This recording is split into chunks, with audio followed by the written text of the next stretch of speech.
Hey there guys, and welcome back. On this week's show, we're going to make a slide whistle.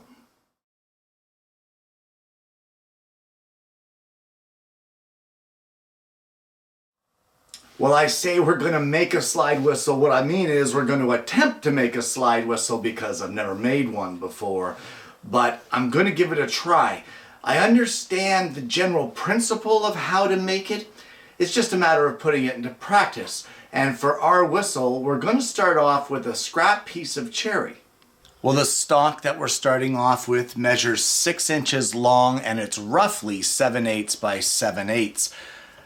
What we need to do to start this project off is I'm going to mark the center on both ends here, and we're going to take it over to the drill press, and I'm going to use a 3/8 brad point bit and put a through hole end to end on this piece. Well, because my bit is not long enough to go through a 7-inch blank, I've done a careful setup here with a jig that'll hold it in place, and I'm going to drill halfway through with the bit and then turn the blank over without moving anything and then drill the other half and hope that I was accurate and that we have a clean, even hole all the way through that perfectly aligns.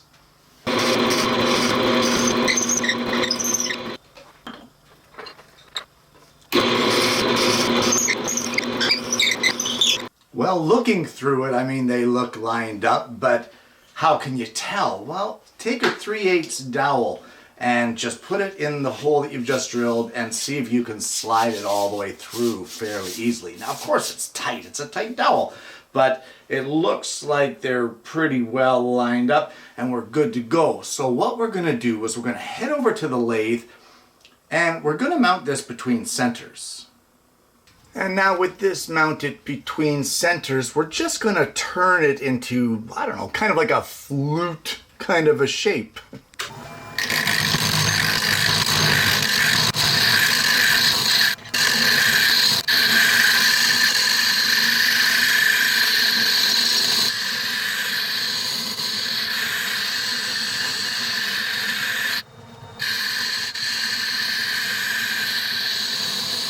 And now we have it turned to round, we'll start shaping things like the mouth end and the end with the slide.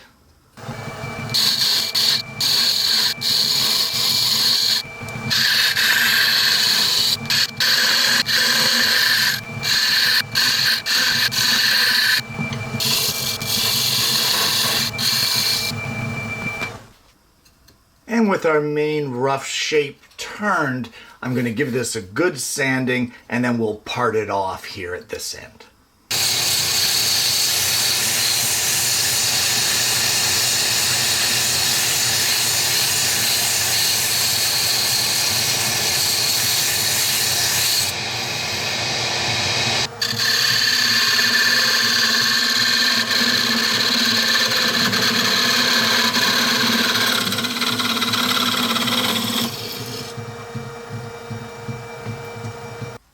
Well, any time on this show that I bring out a piece of paper, it's never good.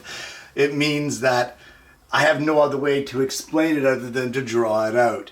So here we go. I'm going to give you a view here. This is our mouthpiece that we just turned. There we go.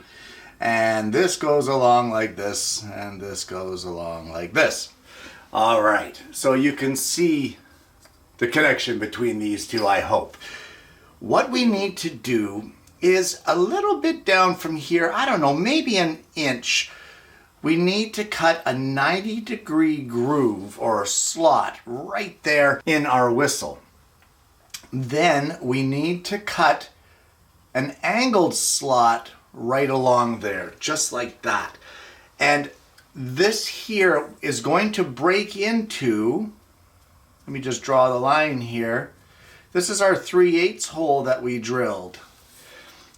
This is going to break into this right here so that we can get airflow to come out of here. So depending on the angle that you put on and that sort of thing, it can change the way your whistle operates. I don't have an angle, but I'm just going to take this over to the scroll saw and I'm going to very carefully cut this notch out. Well, I have our whistle installed in the same jig that we used to scroll a hammer not too long ago. And I'm going to just freehand this. I'm not measuring anything, I'm just guessing. So we'll cut our 90-degree here first.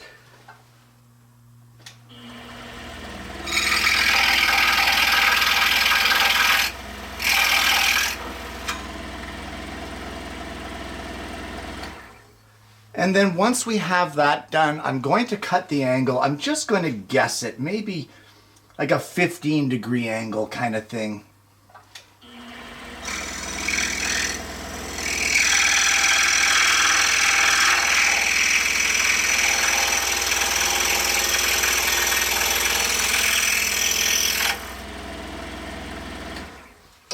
Now you can see here that's not quite enough. I've just barely got that hole exposed. So I'm going to cut that angle just a little deeper and so that we can get a little more of an opening there.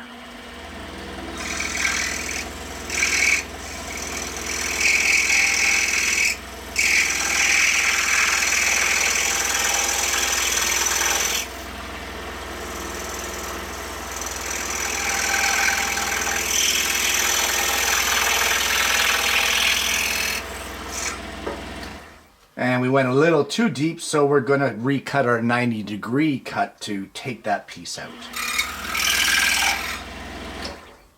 All right, that looks a lot better there, if you can see that. Let me just give you a close-up of this. And that is kind of what we're looking for right there. So now that you have this done, you really want to sand inside. There's some burring there. You want to carefully sand that because we want nice crisp corners here in order for the air to pass over.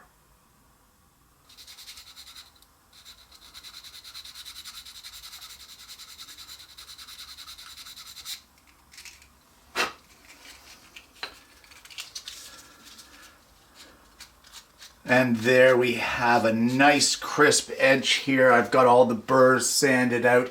And truth be told, that 90-degree cut is pretty much halfway down through the whistle. So now we need to make the piece that goes in here. And I know it has a special name, I just don't know it. But it's basically going to be a 3/8 dowel that we're going to sand one side flat. I have a piece of walnut dowel that's 3/8 of an inch in diameter. I don't know, it's about 1.5 inches, 2 inches long. And I have some sandpaper here mounted to a piece of 3/4 MDF.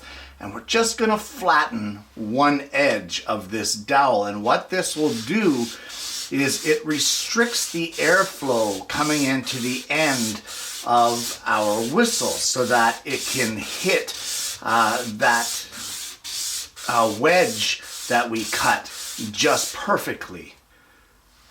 So I'm going to whittle away a flat spot on this whistle or on this dowel, and then we're going to continue to test until we get a sound that we like.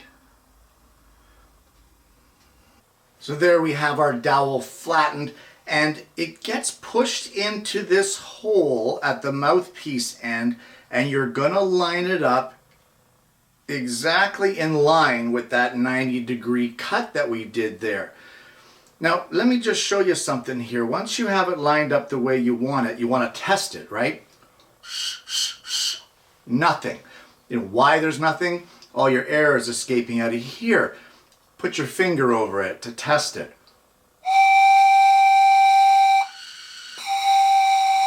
See the difference? So, once you're happy with how this sounds, and I kind of like that mellow sound it's got,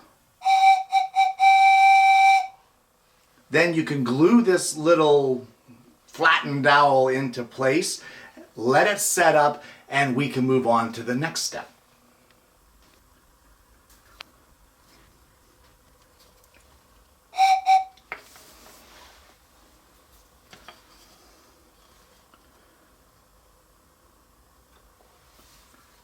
And once that dowel is dried, we're just going to cut it off here and then we'll sand the end.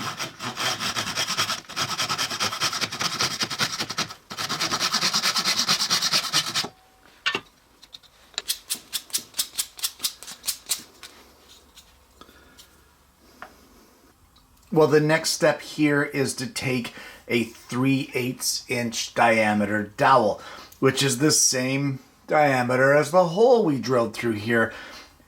I found that the dowel was a little loose, and we need a pretty good seal in here to get the whistle to work. As you saw earlier, when I tried to blow into it without the end sealed up, we got no sound. So what I've done is I've taken some hot glue and I've put a bead of hot glue on the top, just enough so that it just sort of swells over the edge, kind of like making a plunger of a syringe. And I've applied some wax to the inside of our whistle here, and we're just going to insert this and make sure that it slides nicely. And then we'll just give it a test to see how it sounds.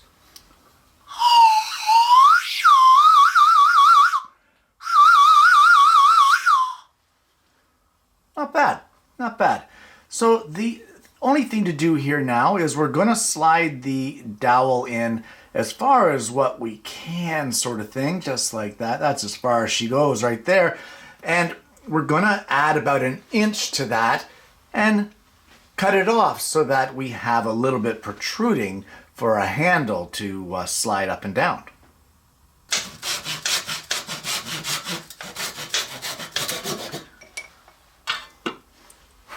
And then we'll just sand that off and soften up that hard edge.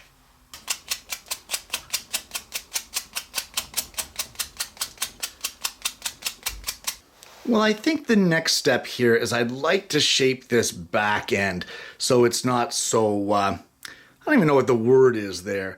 I don't want it so round. I want it more like a whistle and less like a pipe. So let's take it over to the sander and we'll sand that down and shape it.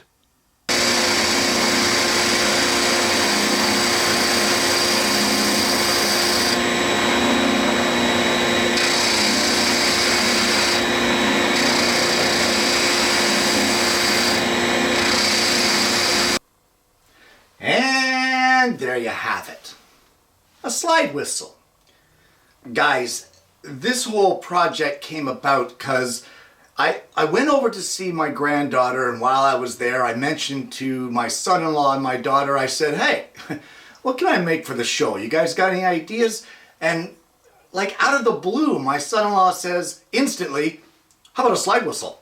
I thought, where the heck did that come from, for starters? And second of all, what a cool idea. So there you go. Don't always doubt your son-in-law. Sometimes they have some cool ideas. But either way, I decided to try it on today's show.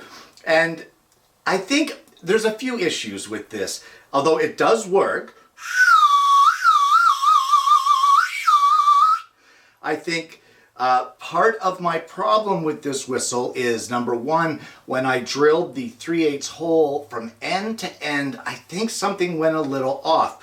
Because even though I can fit that dowel in, no problem, and it slides nicely, I can't seem to get a nice seal all the way through, and therefore I lose the whistle at the top end. See that? And I can feel the air escaping on my hand. That tells me that I don't have a good seal. Down at the bottom end, I have a good seal, and then at some point in time it goes in, I guess, to the chamber where the drill bit came the other way, and something is just slightly off. So it could use improvements that way. How could you improve it? How about a longer drill bit? That might help. But this was just an experiment to have some fun and give you guys the idea as to what you could make. The other issue here is, I think I'd like this to be, speaking of longer drill bits, I'd like it to be longer. And the reason for that is you get more tone qualities. So it's not just like high-pitched or a little bit low-pitched and something in between. With a longer whistle, you can get a lot more sound variety. Now, I would put a finish on this, guys. If you're going to be actually blowing into it, you can see where the end of the cherry here is got my goober all over it, but that's from testing it. Well, you want to sand that, let it dry, and then seal it completely. Because let's face it, without the seal, without having that wood sealed up, it's kind of like a germ hotel, we'll call it. But either way, a very cool project. So thanks to my son-in-law for suggesting that one. Guys, this project really didn't take much time, nor did it take much stock, but what I did get out of it was an awful lot of fun. It's fun to experiment like that and try to figure out the problems or the issues. Like at first, when I could not get the whistle to blow, I thought it was not enough material taken off of our walnut dowel. In the end, as it turns out, there was too much air escaping out through the opposite end and not allowing it to pass through our little notch here. See, experimentation, and that's half the fun of it, and I eventually overcame that and got a good whistle. Guys, if you don't want to make this a slide whistle, it's simple. It's simple. Just plug up the hole in the end. And it's a great sounding little whistle. It's not too loud, not too shrill, not too harsh. You could actually handle it if your child went around the house blowing that for 3 or 4 hours. Either way, guys, if you haven't already, please don't forget to like and subscribe. Click the bell so that you don't miss the notifications of future episodes of the show. I hope you've enjoyed this little experiment today. I hope you're going to have some fun with it. I hope you're going to try it yourself. And more importantly, I hope you're going to join me again next week when I bring you yet another